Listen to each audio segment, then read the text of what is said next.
Hi అండి, అందరికీ నమస్కారం. ఈరోజు మన వీడియోలో గంగాదేవి భూమిపైకి ఎలా వచ్చింది, ఎప్పుడు వచ్చింది, పురాణాల్లో ఏముంది తెలుసుకుందాం. హిందూ పురాణాల ప్రకారం గంగకు కేవలం ఒక నదిలా కాకుండా తల్లి హోదా ఇవ్వబడింది. గంగా నదిని స్వచ్ఛతకు చిహ్నంగా భావిస్తారు. ఎవరైనా సరే గంగా నదిలో ప్రత్యేక సందర్భాలలో స్నానం చేస్తే వారికి సకల పాపాల నుండి విముక్తి కలిగిస్తుందని నమ్ముతారు. గంగా సప్తమి రోజున మే 14 గంగమ్మ తల్లి భూమిపైకి అడుగు పెట్టినట్టు నమ్ముతారు. గంగాదేవి ఎలా జన్మించింది, పురాణాల్లో ఏముంది మరి తెలుసుకుందాం. పురాణ గ్రంథాల ప్రకారం గంగను ముక్తిగా పరిగణిస్తారు. ఆ తల్లి పుట్టిన తేదీని గంగా సప్తమి అంటే మరియు గంగా జయంతిగా జరుపుకుంటారు. మనలో ఏ జీవరాశి పుట్టినా మరణించినా గంగా జలం లేకుండా ఏ కర్మ కూడా పూర్తి కాదు.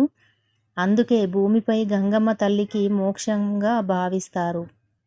గంగా సప్తమి ప్రాముఖ్యత ఏంటి తెలుసుకుందాం. హిందూ పురాణాల్లో గంగా నదిలో స్నానం చేయడం వెనుక ఎంతో ప్రాముఖ్యత ఉందని చెప్పబడింది. ముఖ్యంగా గంగా సప్తమి రోజున పవిత్ర గంగా నదిలో స్నానం చేసి గంగమ్మ తల్లిని పూజించడం వల్ల మనం చేసిన పాపాలన్నీ కూడా తొలగిపోతాయని చెప్తారు. అలాగే రిద్ధి, సిద్ధి, కీర్తి మరియు గౌరవం లభిస్తాయని పండితులు చెప్తున్నారు. అంతేకాదు గ్రహాల ప్రతికూల ప్రభావాల నుండి కూడా విముక్తి పొందుతారు. కుజుడి ప్రభావంతో ఇబ్బందులు ఎదుర్కొనేవారు గంగా సప్తమి రోజున గంగాదేవికి ప్రత్యేక పూజలు చేసి గంగా నదిలో స్నానం చేస్తే కుజుడి ప్రతికూల ప్రభావాలు తొలగిపోతాయని మన పండితులు చెప్తున్నారు. ఇక మరి గంగా సప్తమి కథ ఒకసారి తెలుసుకుందాం. పురాణాల ప్రకారం గంగా సప్తమి రోజున గంగమ్మ తల్లిని భగీరథుడు భూమి మీదికి తీసుకొస్తాడు. భగీరథ రాజు తన పూర్వీకులను విడిపించడానికి దేవతల నుండి సహాయం కోరాడు. అప్పుడు దేవతలు గంగామాత పవిత్ర జలం మాత్రం తనకు మోక్షం ఇవ్వగలదని చెప్పారు.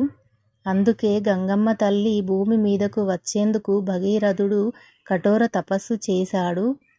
కొన్ని యుగాల తర్వాత గంగాదేవి భూమిపై జన్మించి భగీరథుని కోరిక తీరుస్తుందని బ్రహ్మదేవుడు తనకు హామీ ఇచ్చాడు.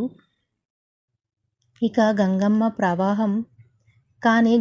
ప్రవాహం చాలా ఎక్కువగా ఉన్నందున అప్పుడు భూమి మొత్తం నాశనం అయ్యే పెద్ద సంక్షోభం ఏర్పడింది. అప్పుడు బ్రహ్మదేవుడు భగీరథుడు తన జుట్టు నుండి గంగమ్మను విడుదల చేయమని శివుడిని కోరతాడు. అదే సమయంలో శివుని మెప్పు కోసం భగీరథుని తపస్సు చేస్తాడు. తన నిజమైన తపస్సుకు సంతోషించిన శివుడు గంగామాతను తన జుట్టులో వేసుకొని తన జుట్టు ద్వారా భూమిపై గంగా నదిని మాత్రమే విడిచిపెట్టాడు. అందుకే ఈ రోజున గంగా సప్తమి అని చెబుతారు. అప్పటి నుండి ప్రతి సంవత్సరం గంగా సప్తమి రోజున గంగామాతను పూజించడం, గంగా స్నానం చేయడం ఆనవాయితీగా వస్తుంది. గంగమ్మ పూజ ఎలా మరి చేయడం? గంగా సప్తమి రోజున గంగా నదిలో స్నానం చేయడానికి కుదరకపోతే ఉదయం మీరు స్నానం చేసే సమయంలో మీ బకెట్లో కొంత గంగా జలం కలుపుకొని కూడా స్నానం చేయొచ్చు. ఇలా చేసినా కూడా గంగా నదిలో స్నానం చేసిన పుణ్యం వస్తుందని పండితులు చెప్తున్నారు. అయితే తర్వాత మీరు గంగమ్మ తల్లిని చిత్తశుద్ధితో పూజించాలి.